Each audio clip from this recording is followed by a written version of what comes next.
Muqaddas kitob so'zlamoqda dasturi. Aleksey Alekseyevich, Ukrainadan Vladimirdan savol. Siz insonda ikki tabiat, eski va yangi mavjudligiga ishonasizmi? Yoki eski inson Masih bilan birga qochga mixlanadimi?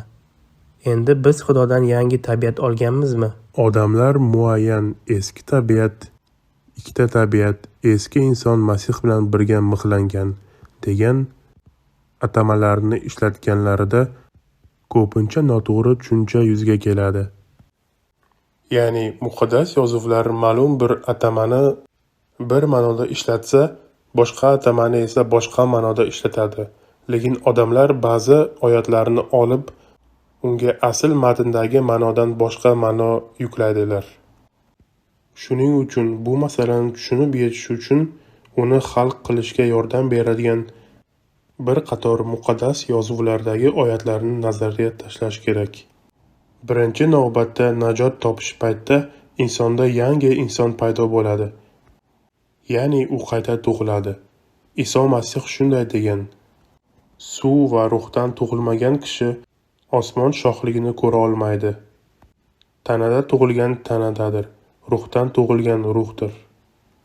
Havoriy Butrus 2 Butrus 1 bob 4 oyatda shunday degan: biz buyuk va qimmatli va'dalar orqali ilohiy tabiatga sherik bo'ldik. Rimliklarga 8 bobda shunday deyilgan: kimda Masihning ruhi bo'lmasa, u uniki emas. Ya'ni muqaddas ruh iymonli inson ichida yashaydi. Bu haqida muqaddas yozuvning ko'plab joylarida tasdiqlash mumkin. Endi bashariy tabiat haqida nima deyish mumkin? Bashariy tabiat gunohkor istaklarida hali ham ishtirok etadimi? Yangi ruhiy tabiatning farqi shundaki, 1 Yuhanna 3 bobda 9 oyatda shunday deyilgan: Xudodan tug'ilgan kishi gunoh qilmaydi, chunki Xudoning urug'i unda turadi va u gunohda qololmaydi. Negaki Xudoning urug'i unda bor va u gunohda yasha olmaydi. Yangi tabiatning farqlari. Birinchidan, gunoh unga yot va u gunohdan nafratlanadi. Ikkinchidan, u Xudo va Isoni sevadi. Uchinchidan, Xudoning kalomiga itoat qilishni xohlaydi. To'rtinchidan, u boshqa birodarlarni yaxshi ko'radi. Biroq shunga qaramay bizda gunohkor istaklar paydo bo'ladi. Biz ba'zan gunoh qilishni xohlaymiz, vasvasaga tushamiz, ba'zan gunoh qilamiz. 1 Yuhanna 1 bobida oxirida shunday yozilgan: agar gunoh qilganimiz yo'q desak, Xudoni yolg'onchiga chiqargan bo'lamiz. Demak, uning kalomi qalbimizdan joy olmagan bo'ladi.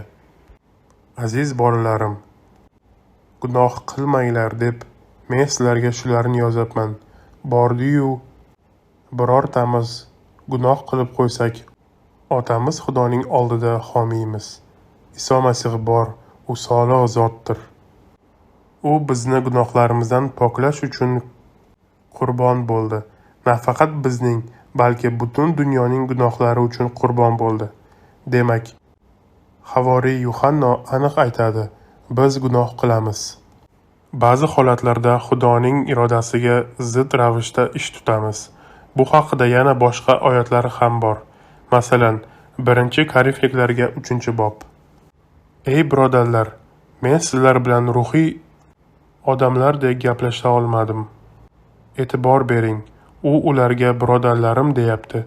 Demak, ular iymonli odamlar bo'lgan, balki jismoniy odamlardek, Masihdagi chaqaloqlardek gaplashdim. Sizlarni sut bilan boqdim, qattiq taom bilan emas. Chunki sizlar uni hali ham ko'tara olmaysizlar, deyapti. Chunki bu dunyo hali sizlarga o'z ta'sirotini ko'rsatyapti. Orangizda hasadgo'ylik va janjalkashlar bor ekan. Bu sizlarning hali ham bashariy tabiatingiz ta'sirida ekanligingizni, insoniy fikrlab yashayotganingizni ko'rsatmayaptimi? Va davom ettirib 11 oyatda u shunday deyapti: Hech kim mavjud bo'lmagan poydevordan boshqa poydevor qo'ya olmaydi. Bu poydevor Iso Masihdir. Bu poydevor ustiga kimdir oltindan, kimdir kumush yoki qimmatbaho toshlardan, yana kimdir esa yog'och va xashak yoki poxoldan imorat qurmoqda. Har kimning ishi qanday ekanligini qiyomat kunida ayon bo'ladi.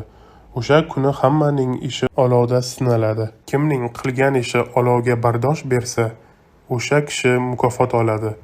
Kimning ishi yonib ketsa, u mukofotdan mahrum bo'ladi.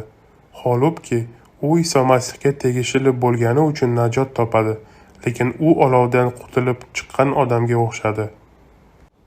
Ya'ni, havoriy Pavlus aytadiki, ayrim imonlilar bashariy tabiatga ko'ra harakat qilishadi, ayrimlar esa ruhga ko'ra.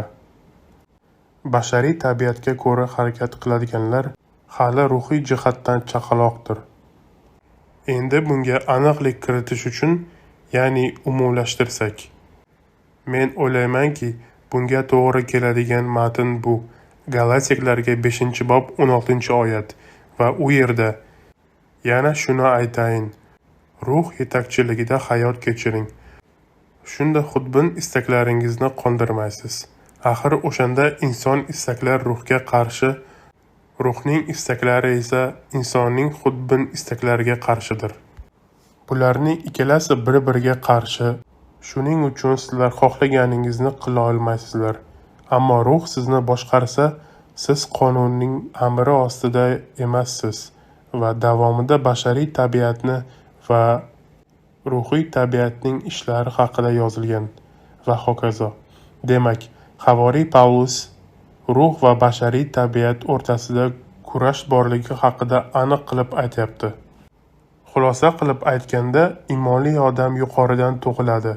Uning yangi o'zligi, ya'ni muqaddas ruh orqali Iso Masihga tug'ilgan yangi tabiatga ega bo'ladi.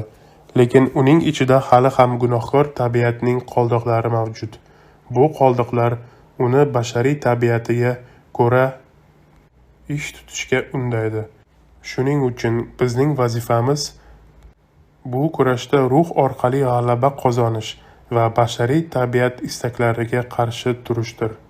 Muqaddas kalom bizga mana shunday haqiqatni bayon etadi.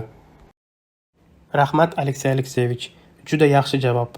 Do'stlar, bugun biz bilan bo'lganingiz uchun katta rahmat. Bugungi dastur shu yerda yakunlanadi. Xudo sizlarni asrasin.